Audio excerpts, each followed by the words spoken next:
आप सभी को मेरा नमस्कार। शिक्षा विभाग के एक पत्र के अनुसार श्री गुरु तेग बहादुर जी की 350वें शहीदी दिवस के उपलक्ष्य में और उनके बलिदान की स्मृति में कक्षा 9 से 12 में पढ़ने वाले विद्यार्थियों के लिए कुछ प्रतियोगिताएं आयोजित की जा रही हैं, जैसे निबंध प्रतियोगिता और कहानी वाचन इत्यादि। इन प्रतियोगिताओं का मुख्य उद्देश्य श्री गुरु तेग बहादुर जी, जिन्हें हिंद की चादर के नाम से भी सब जानते हैं, के जीवन, बलिदान और उनकी शिक्षाओं के प्रति जागरूकता फैलाना है। बच्चों को अपने देश के इतिहास से जोड़ते हुए गुरु जी के प्रति सम्मान और श्रद्धा को बढ़ाना है। बच्चों में वीरता, साहस, त्याग व प्रत्येक धर्म के प्रति सम्मान की भावना को विकसित करना है। तो आज मैं गुरु जी के जीवन यात्रा पर की कुछ घटनाओं पर प्रकाश डालने जा रही हूँ। इस महापुरुष का जीवन तो समुद्र की भांति विशाल है, जिन्हें शब्दों में बांधना मुश्किल ही नहीं बल्कि असंभव है। हम तो केवल उनकी महानता की केवल एक बूंद को भी नहीं छू सकते।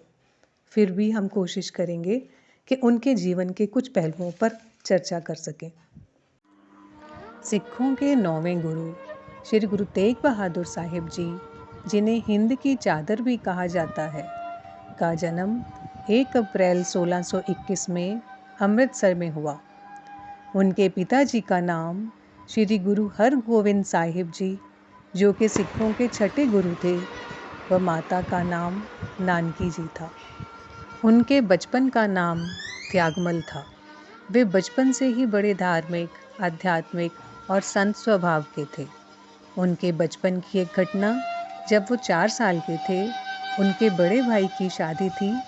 उन्होंने एक बहुत सुंदर पोशाक पहनी हुई थी। सर्दी के दिन थे। उनके सामने एक नग्न बालक उन्हें देख रहा था। तभी उन्होंने बालक से पूछा कि तुमने कोई वस्त्र क्यों नहीं पहने? क्या तुम्हें ठंड नहीं लग रही? तो बालक ने कहा, मेरे पिताजी नहीं हैं और हम बहुत गरीब हैं।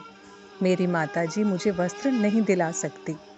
यह देखकर त्यागमल को इतनी दया आई और उन्होंने अपनी पोशाक उतारकर उसे दे दी। माता नानकी ने जब यह देखा तो उन्होंने बाबा त्यागमल जी से पूछा कि बेटा, तुमने अपनी पोशाक उस बालक को क्यों दे दी? तो इस पर बाबा त्यागमल जी ने कहा, माँ, मुझे तो दूसरी पोशाक मिल जाएगी, परंतु इस बालक को किसी ने नहीं पूछना। ऐसा सुनकर माँ ने भाव विभोर होकर कहा, तेरे पिताजी ने तेरा नाम त्यागमल सही रखा है।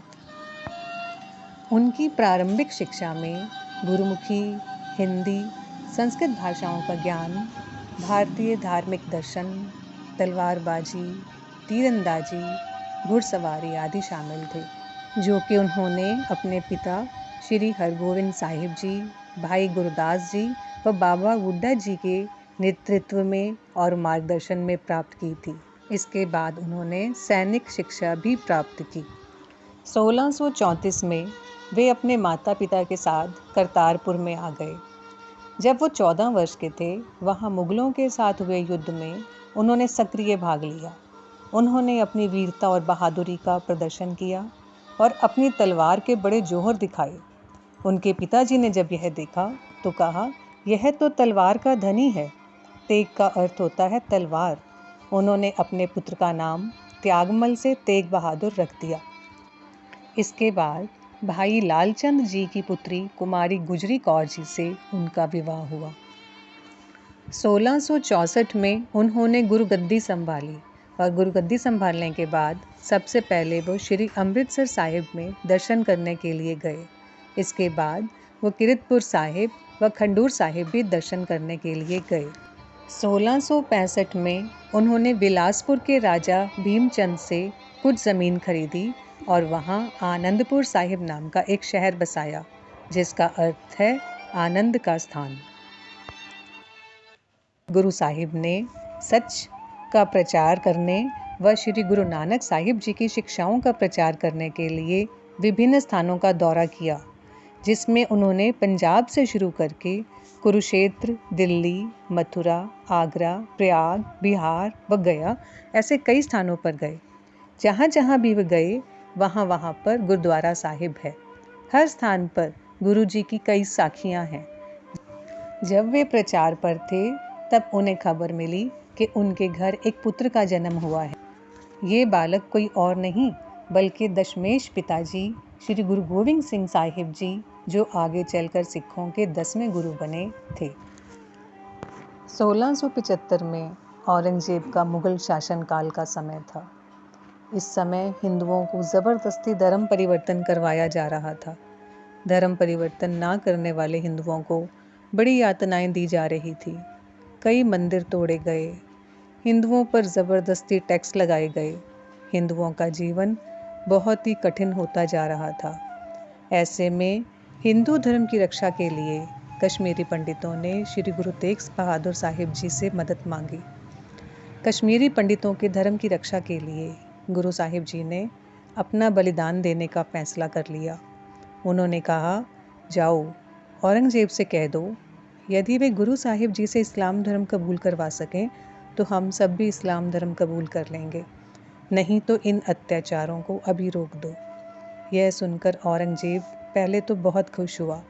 उसे लगा कि अब इस्लाम का परचम लहराना बहुत आसान है।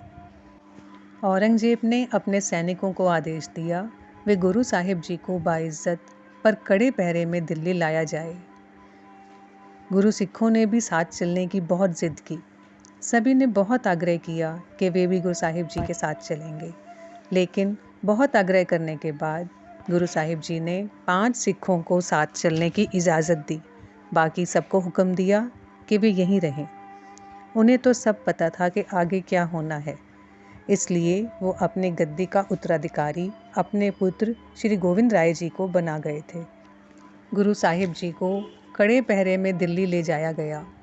सबसे पहले तो औरंगजेब ने उन्हें बड़े प्यार से समझाया कि वे इस्लाम धर्म कबूल कर लें, लेकिन जब गुरुजी नहीं माने तब उन्होंने उन्हें बहुत डराया, बहुत धमकाया, बहुत यातनाएं भी दी। उन्हें मजबूर करने के लिए मुगल शासक ने उनके 3 प्रिय सिखों को उनके सामने बहुत यातनाएं दी। 11 नवंबर 1675 को भाई सतीदास जी को रुई में लपेटकर जिंदा जला दिया गया। भाई मतीदास जी को आरे से शरीर के बीचों बीच कटवा दिया गया। भाई दयाला जी को गर्म उबलते पानी के पतीले में बैठाकर शहीद कर दिया गया। पर तीनों शिष्यों ने उफ तक न की और ना ही गुरुजी ने इस्लाम कबूला।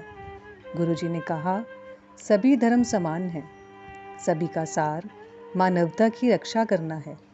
तुम इस्लाम धर्म के रक्षक नहीं हो, तुम तो हैवानियत के रक्षक हो। अंत में औरंगजेब ने गुरुजी का सिर धड़ से अलग करने का आदेश दिया और उनके मृतक शरीर को किसी को भी हाथ ना लगाने का हुक्म दिया। अब वो मनहूस समय आ गया।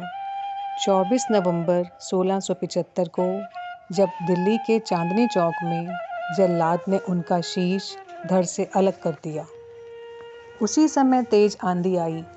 इसी बीच उनके एक सिख भाई जैता जी ने गुरु जी के शीश को उठा लिया और वो दिल्ली से आनंदपुर साहिब ले आए, जहां उनके बेटे श्री गुरु गोविंद सिंह जी ने सम्मानपूर्वक उनका अंतिम संस्कार किया और उनके पार्थिव शरीर को भाई लखी शाह छिपते हुए उन्हें अपने घर ले गए और वहां उनका सम्मानपूर्वक दाह संस्कार किया।